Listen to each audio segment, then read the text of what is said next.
नमस्कार, मैं अनिल कुशवाहा। मैं आज आपको बताऊंगा कि डिपॉजिटरी क्या होता है।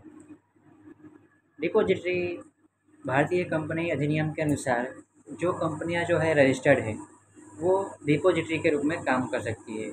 ठीक है। अब जो रजिस्टर्ड कंपनी है उसको डिपॉजिटरी के रूप में काम करना है तो उसे सबसे पहले सेबी के पास रजिस्ट्रेशन करवाना पड़ता है। अब ये सेबी का फुल फॉर्म क्या है वो आप मुझे कमेंट करके बताएंगे। ठीक है। नहीं तो मैं आपको फिर बताऊंगा। सेबी यानी कि सेबी का फुल फॉर्म ये है। सेबी का जो फुल फॉर्म है वो आपको बताना होगा कमेंट में। ठीक है। अब जो डिपॉजिटरी जो संस्थाएं हैं उनका काम क्या होता है कि डीमैट अकाउंट खुलवाना है ना, उसमें शेयर का क्रय विक्रय की सुविधा प्रदान करना है ना, उसमें अन्य सुविधाएं भी प्रदान करना, जैसे कि शेयर की खरीदी बिक्री, उससे रिलेटेड उसका खाता, अ, जो इन्वेस्टर है उनका खाता खुलवाना, उनका खाता जो है उनकी अनुमति से बंद करना, इस इत्यादि काम होता है। तो भारत में दो डिपॉजिटरी संस्थाएं हैं, पहला एनएसडीएल और दूसरा सीडीएसएल। एनएसडीएल के बारे में बात करते हैं तो एनएसडीएल जो है नेशनल सिक्योरिटीज़ डिपॉजिटरी लिमिटेड। ठीक है, एनएसडीएल। अब एनएसडीएल की जो है एनएसडीएल की स्थापना जो है वो नेशनल स्टॉक एक्सचेंज एनएसई और अन्य वित्तीय संस्थाओं के सहयोग से की गई 1996 में। ठीक है। एनएसडीएल है वो अपने द्वारा नियुक्त किए गए अधिकारियों पार्टिसिपेंट के द्वारा जो है वो अपनी फीस की वसूली करती है। राइट। एनएसडीएल जो है वो एक सार्वजनिक कंपनी है। ठीक है। इसलिए उसका जो संचालन जो होता है वो बोर्ड ऑफ डायरेक्टर्स के द्वारा किया जाता है। राइट।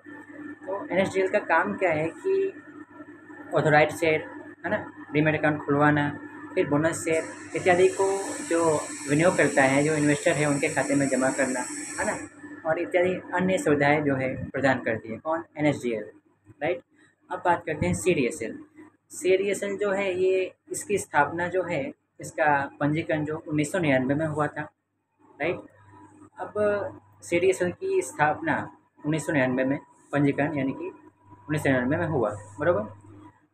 ये सीडीएसएल है, ये कौन सी सुविधा प्रदान करती है? सीडीएसएल जो है वो विनियोगकर्ता को, इन्वेस्टर को जो है अन्य बहुत सारी सुविधाएं प्रदान करती है। सुरक्षित सुविधाएं यानी कि सिक्योरिटीज़ की सुविधाएं जो है प्रदान करती है, जैसे कि आपकी जो माहिती है वो किसी बाहर अन्य एजेंसी के पास नहीं जाना चाहिए, वो गुप्त रूप में रहे। इस प्रकार से अन्य कई प्रकार की जो है सुविधाएं जो है ये सीडीएसएल प्रदान करती है। सीडीएसएल में जैसे कि भौतिक स्वरूप की जानकारियों को इलेक्ट्रॉनिक स्वरूप में है ना करने के लिए इसका यूज होता है, इसका यूज जो है होता है। अब जो भारत में है, जो भारत में जो दो जो है वो डिपॉजिटरी संस्थाएं हैं, एक एनएसडीएल और दूसरा सीडीएसएल।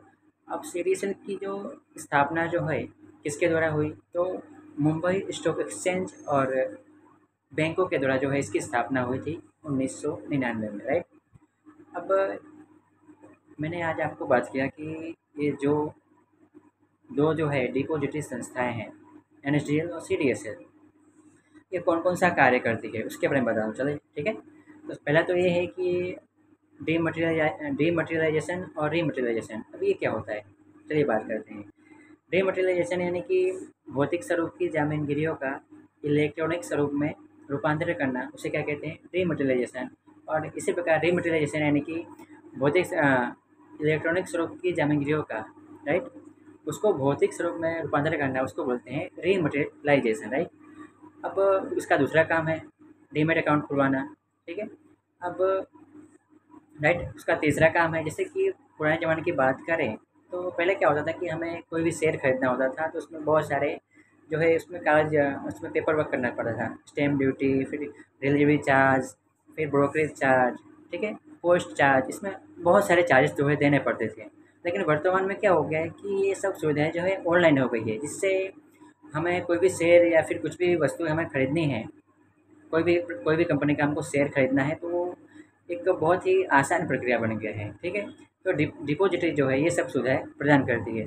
यदि आपको, जैसे कि आपने किसी, आप जैसे कि आपने अपना डीमैट डीमैट अकाउंट खुलवाया है, यदि आपको जो है डीमैट अकाउंट को बंद करने की ज़रूरत है, यदि आपको ऑनलाइन ट्रेडिंग नहीं करनी है तो आप बंद करने की सुविधाएं भी प्रदान करती है। ठीक है।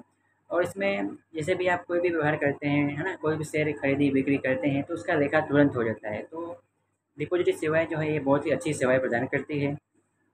और उसमें क्लियरिंग हाउस और विनियोगकर्ता यानी कि इन्वेस्टर के बीच एक कड़ी के रूप में काम करता है। कौन? डिपॉजिटरी संस्थाएँ, राइट। और अब डिपॉजिटरी संस्थाएँ की और भी बहुत अच्छे-अच्छे कार्य हैं जो आपको बताने वाला हूँ। चलिए, 1-2 पॉइंट और हैं जो मैं आपको समझाता हूँ, उसके बाद आपसे विदा लेंगे। तो चलिए बात करते हैं कि पुराने ज़माने में क्या था कि पेपर वर्क के द्वारा जो है शेयर की खरीदी बिक्री होती थी, राइट। तो उसमें बहुत सारे समस्या उत्पन्न होती थी कि जैसे कि डिलीवरी चार्ज, है ना, फलाना ये सब। तो बाय, आज के लिए इतना ही। जय हिंद, जय भारत।